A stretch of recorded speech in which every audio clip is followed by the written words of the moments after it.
বিসমিল্লাহির রহমানির রহিম।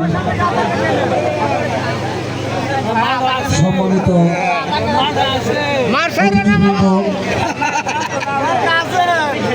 সম্মানিত শিল্পীবৃন্দ ও গানপ্রিয় দর্শক সকলকে আমার প্রাণপ্রিয় সংগঠন বাংলাদেশ জাতীয়তাবাদী ছাত্রদল ও ময়মনসিংহ সদর 4 আসনের মাননীয় সংসদ সদস্য জনাব আবু ওহাব আকন্দ ওয়াহিদ সাহেবের পক্ষ থেকে রক্তিম শুভেচ্ছা, বিপ্লবী অভিনন্দন।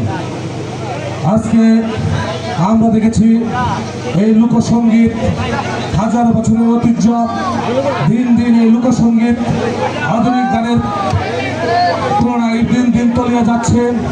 আমি ধন্যবাদ জানাই যারা এত সুন্দর আজকে আয়োজন করার জন্য আয়োজক বিন্দুদের, বিশেষ করে ধন্যবাদ জানাই জাকির হোসেনকে, বিশেষ করে ধন্যবাদ জানাই সাজান হাসানকে, যারা এই গ্রাম বাংলা ঐতিহ্যকে টিকিয়ে রাখার জন্য এত পরিশ্রম করে যাচ্ছেন। তাদেরকেও আমার ব্যক্তিগত পক্ষ থেকে ধন্যবাদ জানাই। আপনারা জানেন বাংলাদেশের জাতীয়তাবাদী দল সবসময় গণতন্ত্রের পক্ষে ছিল, সবসময় সংস্কৃতির পক্ষে ছিল, সবসময় দেশের মানুষের পক্ষে ছিল, সবসময় স্বাধীনতার পক্ষে ছিল। সংগ্রামী সাথী বন্ধুগণ, আমি বক্তব্য দীর্ঘায়িত করব না। আপনারা জানেন ইতিমধ্যে কিছুদিন আগে বাংলাদেশ সড়ক পরিবহন প্রতিমন্ত্রী হাবিবুর রশিদ হাবিব ভাই এসেছিলেন ময়মনসিংহ সদর 4 আসনের এমপি মহোদয়।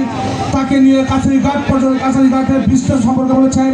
তিনি আশ্বাস করেছেন এই বৃষ্টি অতি শীঘ্রই হবে। আপনারা জানেন এই আবহাওয়া সংসদে মাত্র 2 দিন কথা বলেছিল।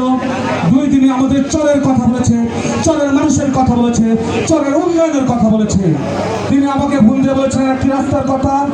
আমি বলেছিলাম আমার এলাকা চর সিদ্ধা, এদিকে প্রায় অনেক রাস্তা হয়ে গেছে। আমার পার্শ্ববর্তী এলাকা চর ঈশ্বরদিয়া নীলাকুটি থেকে রিপনের মোড় পর্যন্ত রাস্তাটি খুব বেহাল অবস্থা। আমি তাকে বলেছি আপনি এই রাস্তাটি করে দেন, এই রাস্তাটি করে দিলে জনগণের অনেক উপকৃত হবে। বৃষ্টি কাদলার মাঝে মানুষ এই রাস্তা হেঁটে যেতে পারে না। তিনি আশ্বাস করেছেন এই রাস্তা তিনি অতি শীঘ্রই করে দেবেন। আমি বক্তব্য দীর্ঘায়িত করতে চাই না। গানের সময় মানুষ গান শোনার জন্য অতি আগ্রহ করে বসে আছেন। এমনি সময় বেশি হয়ে গেছে, আমাদের শিল্পীরা আসতে দেরি হচ্ছে বৃষ্টির জন্য।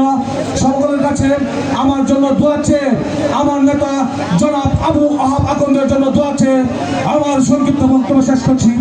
বাংলাদেশ জিন্দাবাদ, শহীদ প্রেসিডেন্ট জিয়াউর রহমান অমর হোক, মরহুমা দেশনেত্রী বেগম খালেদা জিয়া অমর হোক, আপনার নেতা আমাদের নেতা দেশের রাষ্ট্রনায়ক জনাব তারেক রহমান জিন্দাবাদ। আসসালামু আলাইকুম।